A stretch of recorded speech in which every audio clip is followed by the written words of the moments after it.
Welcome to Voices from the Street, the radio ministry of the Sacramento Union Gospel Mission. Prepare your heart for laughter and tears as we share the unpolished stories of the homeless and hurting, hope and transformation. Here is your host, Director of the Union Gospel Mission, Pastor Tim Lane.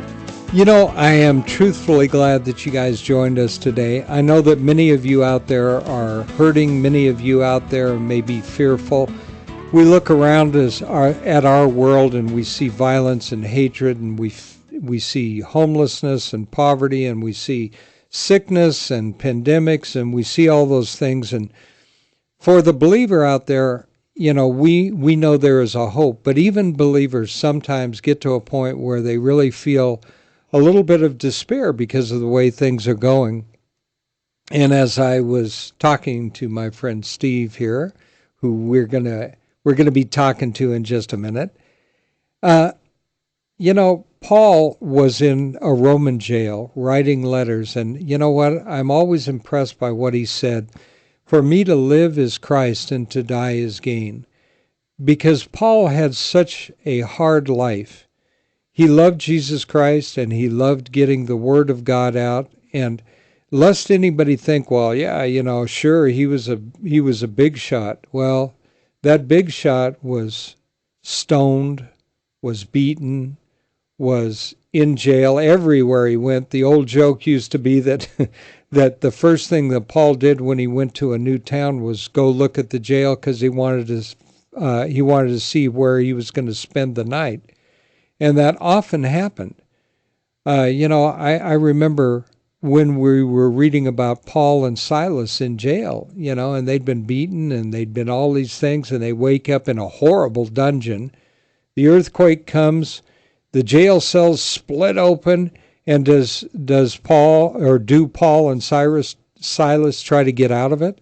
They don't. As a matter of fact, as the jailer was about to kill himself, he said, wait, hold on, we're all here.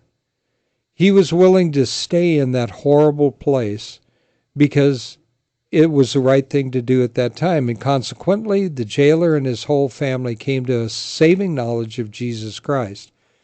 So I was talking to one of the guys not too long ago, and he wanted to know why, you know, things come to Jesus Christ and things don't always get really good really fast. Well, no, as a matter of fact, sometimes you're going to come and you're going to give your life to Jesus Christ and things are going to get worse for you, at least on the physical sense and the here and now sense.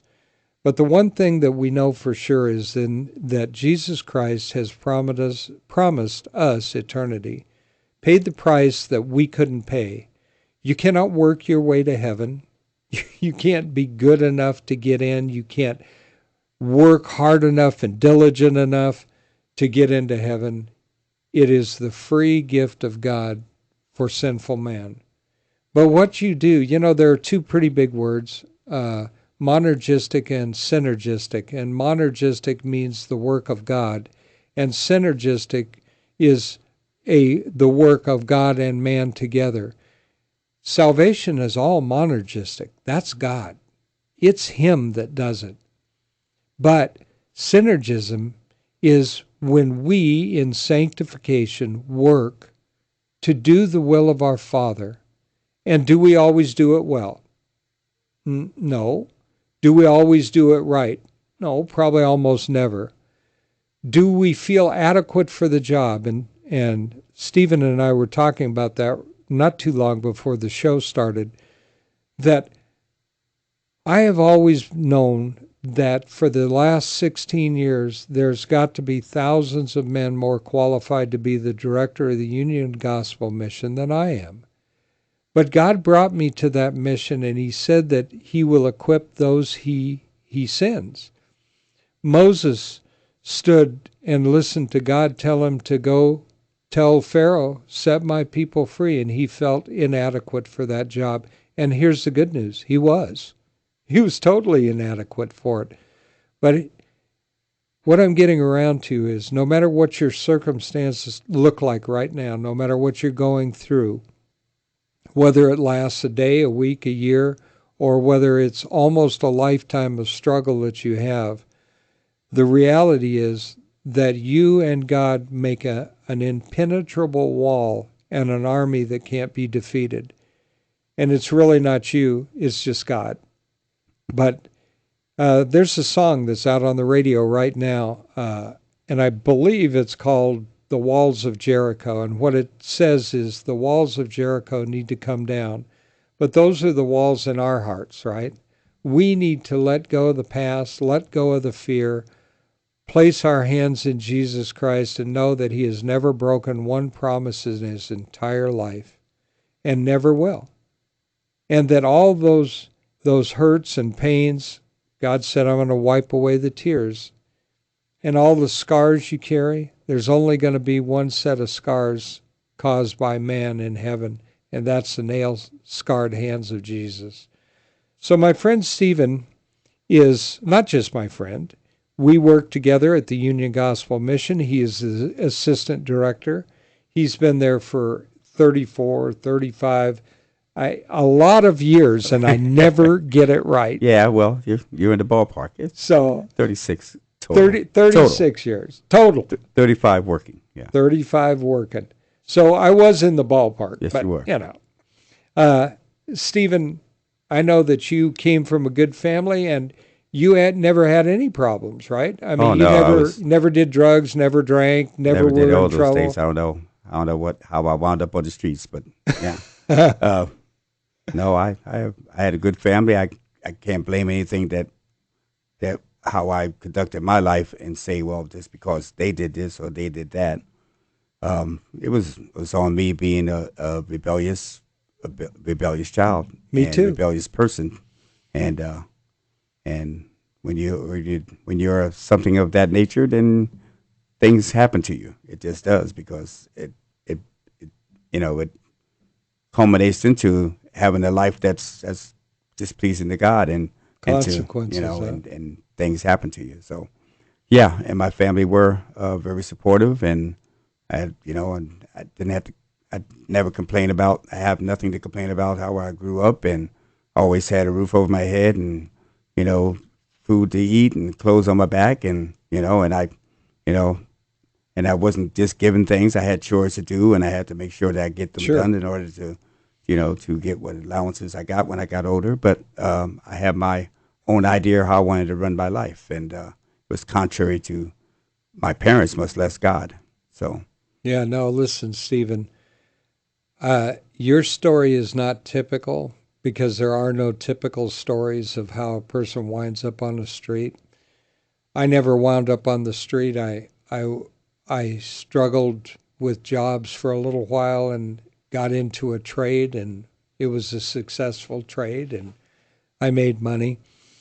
Was never out on the street.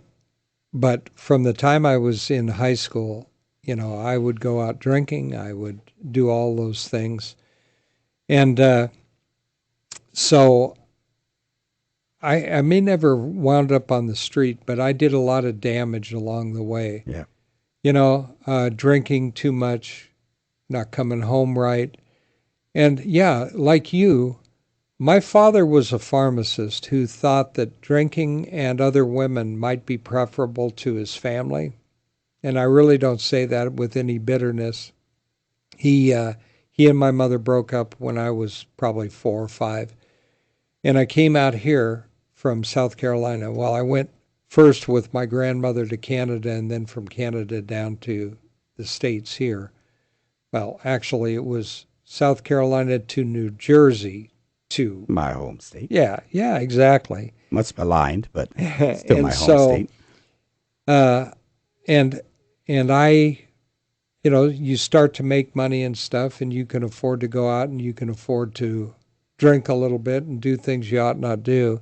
And my mom tried the best she could, single mom. She was a film editor right here in Sacramento.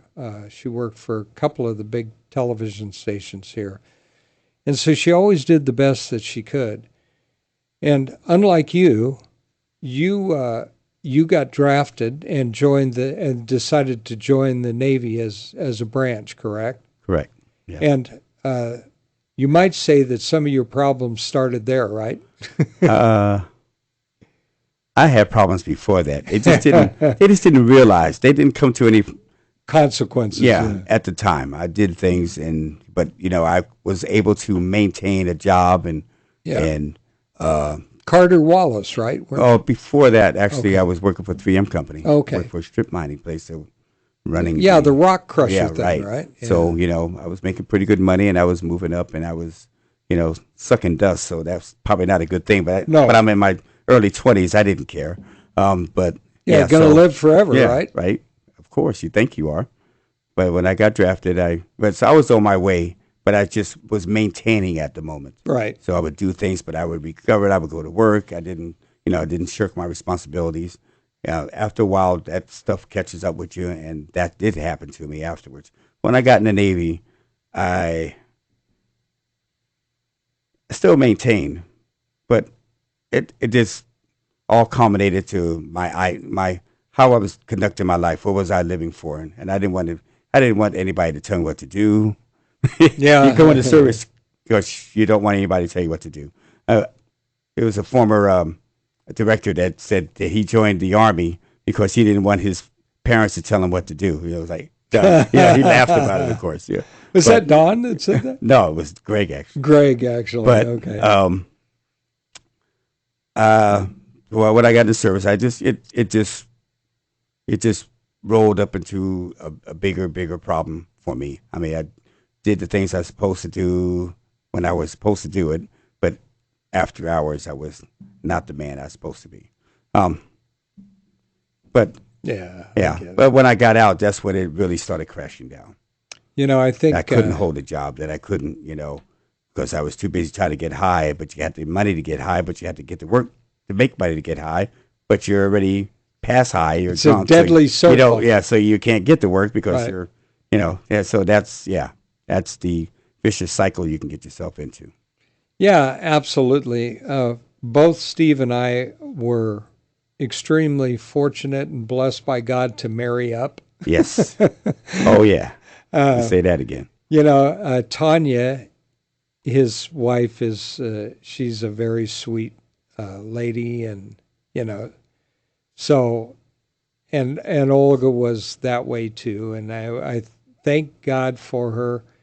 She went home to be with the Lord last year, a year ago. I think most of you probably know that if you listen to the show, but the reality was that 47 years I was blessed, and I know you've been married quite a while too. 34 years. 34 just years. Celebrated 2 Sundays ago. And deacon in your church still? Yeah, I think they still got me there. Think so? Yeah. I think so. Yeah. Well, I think show up at the meetings. I'm better. I guess if I wasn't, they would say you can't sit here anymore. Get out, yeah. right? Yeah. As a matter of fact, I assume the board meets next Tuesday, so I assume I'm still director. But who knows, right? Yeah. You know I what? love my church. It's an amazing thing when you're young and you're struggling and you're looking for pleasure on the weekend and you're looking to make a lot of money and you're doing all those things, and you never realize that as you get older and you start to realize the value of true happiness and Right. true wealth. I've been places where I am the only person in the whole room that has less than $5 or $10 million. And truthfully, I don't look around and envy anybody. What I look around is, and I pray that some of those men will not rely on their money and their power, Right. but rely on Jesus Christ. I have often been in a place where I think I might very easily be the only believer there, which makes me the richest person in the room. And that sounds good, and you think that's just a platitude. It's not. I mean it.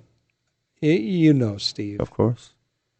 Because without Christ, I couldn't have gotten through the last year, but I don't even know what the meaning of life I don't even know why you would want to go on if Jesus Christ wasn't guiding your steps. And even at that, as disobedient as I could be over my Christian walk, he's always been faithful. So, Yeah, and he's always faithful. yeah, I like there's songs that always say, "Yet he hasn't failed me yet." He never failed, and he won't. Drop the yet, yeah, because that's not what he's about. it's not possible. He's yeah, right. He's loyal when we're so unloyal. Oh, absolutely. And You know. I'll tell you what, I can't tell you the amount of times that I have cried out to the Lord not because He wasn't doing something, but because I didn't do it. Right. Or I did do it and I shouldn't have done it. You know what I mean? So you got a couple of children too, right? Well, they're not too much children anymore. They're Well, they're your hitting children. One is 31. The other one is 28. Yeah, Amanda and Kathleen. A son-in-law and a grandson, True, right? true. James. And This, so that's a whole different lifestyle well, than you would have seen, huh? it took. I am grateful to the Lord that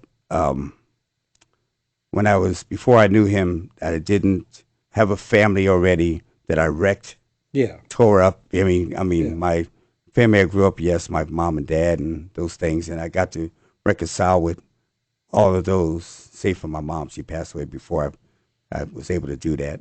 But but I didn't have a wife, I didn't have kids, I didn't have Yeah. That's that I had actually a to, blessing. Yeah. that I, left in the wake of my, of my Addictions, sure. addictions. And so God blessed me with that. I married a lady who loved the Lord, knew the Lord since she was a kid. Very smart, beautiful, 10, graduated top All 10% those of her things. class, and yet she was Sunday humble. school teacher. And God just blessed me to. She's been a great teaching mate of mine for a long time. We have taught together. We still teach different classes now, but we have taught together for a number of years. And I've just been blessed to be able to say that the God that has brought me to this place, and yeah, I could never want to ever go back to what I was doing before, or even have a thought about how that would be a great thing to do. So God is great and God is good, and he shows that every day, even though things don't always go right every day. It's still that he still maintains my life and it gives me peace in whatever I'm going through. No, I mean, I could echo every single word that you just said. You've been saved for a minute, 36 years. But was it always easy even after you were saved? No, that'd be a fallacy. Maybe there's somebody that it worked right away and everything was sunshiny, but I kind of don't think so. But what he did do is that he took away my desire to get high anymore. That's Now, a I had some huge other thing. things that was going on in my life because it wasn't just that, but he took that away from me. From the moment I asked him to come into my life, maybe 2 weeks after I kind of told you about, I kind of struggled because I was still out on the streets and I didn't know what to do with my salvation. I didn't know anything to do with that. Yeah. So I fought, but a couple of weeks I succumbed. But when I got into the mission, got onto the program, and gave my life truly, like gave him me to work on me. I didn't want to do that anymore. That was the last thing I wanted to do. Whatever it took, I wasn't going to wreck my life like that again. Now, there's other things that was in my life that has to be All of cleaned us. up because it wasn't just that. It's how you act, how you your think. thought process, your right. I was a person, and I hope I'm not to that effect anymore, but like to hold grudges and and I'll get you back maybe someday kind of thing. And he worked on me on those situations That's and more. a huge deal, too. Yeah. And so, it's not easy. And it's still, what the song is, he's still working on me to make me what he wants me to be. So he's doing that, but I'm grateful for that Me because too. I know that I'm his child. If I went through this life and have, no problems whatsoever, and whatever I did wrong, I got no consequences, Yeah. I would kind of have to wonder, am I truly his child? God chastens those who Those are he loves. sons, right? That's right. That who he loves, yeah. And sometimes we don't get it. Sometimes we go through a dry spell with God, and we act as if we don't know, but we know that it's God's chastening on us because we're not doing what we should do. And as a matter of fact, when you come to Christ, you and I and Steve and Ann were talking about our prior lives before Christ entered into our hearts. And I brought up a song that I assume it's the name of it, but the line in it is, "God bless the broken road that brought me here to you," or something to that effect. And through the travails, the things you've done wrong, you look back and you go, "Geez, how could I do that?" Well, but God blessed the broken road that brought you to him. He took those brokenness, he took those straight up defiant moments, and he still wove them together to bring you to where you were at. I believe that. And me. And life isn't just some big open beautiful blue sky. It's a tapestry, and it's woven together with sorrow and pain and great joy and happiness. Right. And the important part is that what needs to run through that whole tapestry is Jesus Christ. He has to be in every part of us. That's right. I always explained that man is basically depraved. You hear about the total depravity of man, and it's like, I've always thought of it like a sugar bowl, and if you take a handful of pepper and throw it in the sugar bowl and shake it up, not every single thing is it's not all pepper, but it's all touched by the pepper. Yeah. And that's how sin is. We've got 2 minutes. Is there anything that you would like to tell the folks? Anything that, if they're struggling right now, what can they do if they're broken and they're struggling and they're not believers in Jesus Christ? Wow. They just need to, I'm hoping that they have friends who are Christians that know the truth. Amen. And that they can talk to them and ask them questions and truly want to know, and not just to do it just to, for curiosity's sake. And that Jesus is truly caring about who they are and their lives, and how he wants to help them to be the people that he would have them to be. Yeah. And so just to seek him out, you have to seek him out. And that's right. The reality is that your life may not be, the sky may not open up and everything becomes flowers and green grass, but you will never be alone. Yeah. And you will never again, and you will never taste the eternal death that comes to all unbelievers. So, we're coming down to the very end of the program, and I appreciate my brother Steve. He's been on the show many times with me.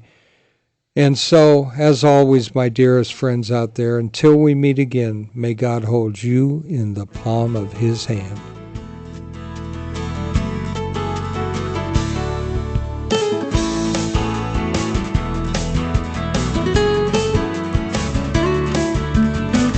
You've been listening to Voices from the Street, the radio ministry of the Sacramento Union Gospel Mission.